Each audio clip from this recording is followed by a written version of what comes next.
টালিপাড়ার নতুন জুটি শিবপ্রসাদ মুখোপাধ্যায় এবং শ্রাবন্তী চট্টোপাধ্যায়। নতুন ছবি আমার বস মুক্তি পাচ্ছে। এ বছরটা অভিনেত্রীর ভালোই ব্যস্ততায় যাচ্ছে, বছরটা শ্রাবন্তীর, এমন কথাই বলছেন অনেকে। এ প্রসঙ্গে অভিনেত্রীর উত্তর, সবাই যখন বলছে তাহলে হয়তো সত্যি। অনেকগুলো ছবির শুটিং আগেই করা হয়ে গেছিল, সব পর পর মুক্তি পাচ্ছে।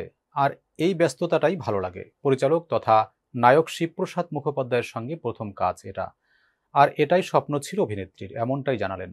এ ছবিতে যুক্ত হলেন কেন, এমন প্রশ্নের জবাবে শ্রাবন্তী বলেন, অবশ্যই উইন্ডোজের সঙ্গে প্রথম কাজ আর গল্পটা। আমি পরে জেনেছিলাম ছবিতে রাখি গুলজারও আছেন। আমার এই প্রযোজনা সংস্থার সঙ্গে কাজ করার বাসনা ছিল বহুদিনের।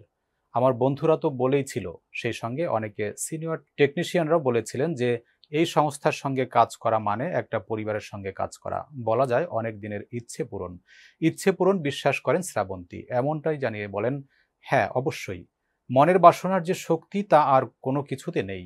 এখানেই তো সেই শাহরুখের সংলাপ মনে পড়ে যায়, আমার ইচ্ছা শক্তির জন্যই তো শিবুদাকে আমি সহ অভিনেতা, পরিচালক আবার প্রযোজক তিন রকম ভাবেই পেলাম। এই ছবিতে শিবপ্রসাদের সঙ্গে প্রেম নিয়েও কথা শোনা যাচ্ছে।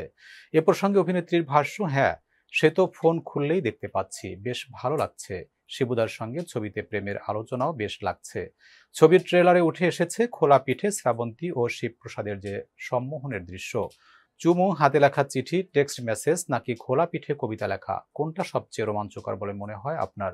এমন প্রশ্নের জবাবে শ্রাবন্তী বলেন, চুমু চিঠি অনেক হয়ে গিয়েছে, এখন তো এই খোলা পিঠে কবিতা লেখাটাই বেশি রোমাঞ্চকর লাগছে আমার।